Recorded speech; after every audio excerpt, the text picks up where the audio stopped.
Back now with one of the hosts of 24 in 24, Last Chef Standing, a brand new show described as Food Network's most ambitious and grueling culinary competition to date. And she's joining us now to show us how to make a special dish in honor of Asian American, Native Hawaiian, and Pacific Islander Heritage Month. Please welcome Chef Esther Choi.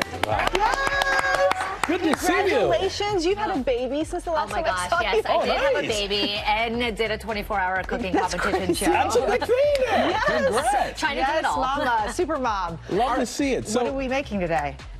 So we are making kimchi mac and beef.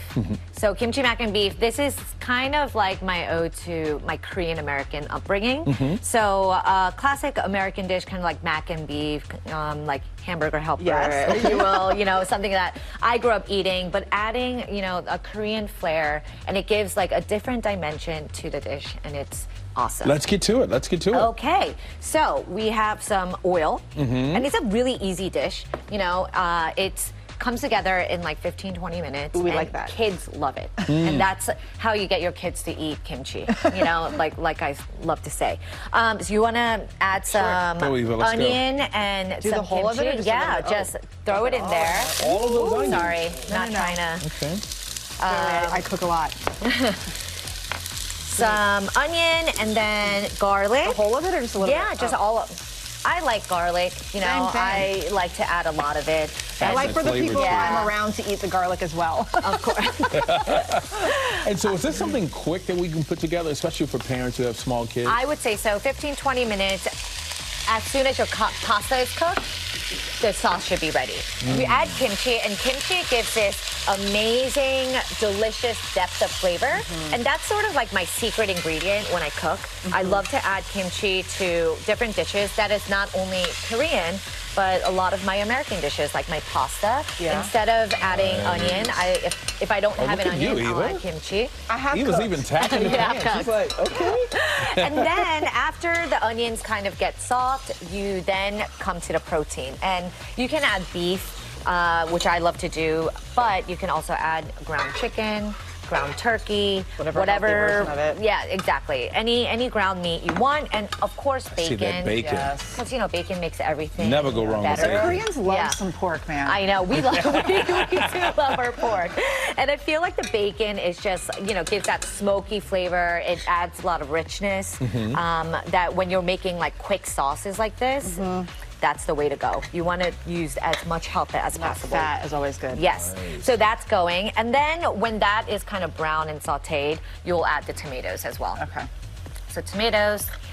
Mix it all in there. Yes, mix it all in there. And then when it's kind of all cooked and ground up, that's what it looks like this. Amazing. You know? I mean, this in itself with like a bowl of rice would be delicious, right?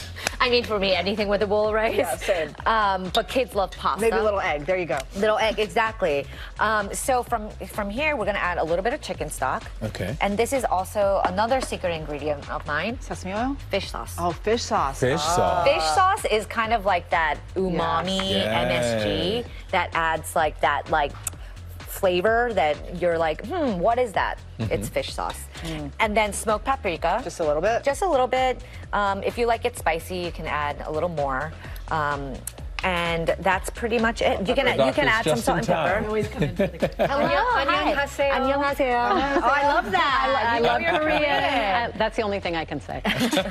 And then from here, we're just gonna add our cooked pasta. Oh, so you don't pour it over it. You just mix it all in? No, you mix it all in because you do this because when you add the cheese, you want everything to sort of like melt together. It's so good. The cheese makes it like this creamy, like mac and cheese feel. And cheese and kimchi, I must tell you, is the best. It's a beautiful marriage, isn't it? Well, I asked you when you came up here, I was like, this makes me think of like the tteokbokki with the cheese.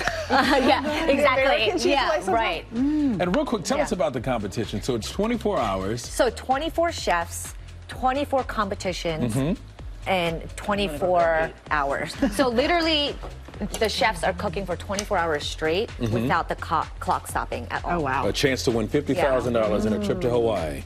$50,000 trip to Hawaii, and then the coveted title of Last Chef Standing. This is amazing. Esther, this is so good. Is it good? We have to try the dish. I will. I definitely will try it. So the finale is this Sunday at 8 p.m. on the Food Network.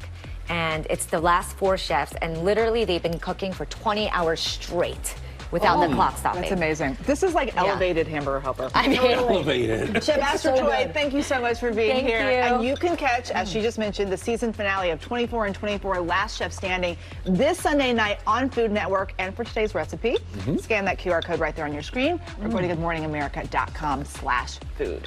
Bravo. Once again, thank you very much. We Thank you for appreciate it. having me.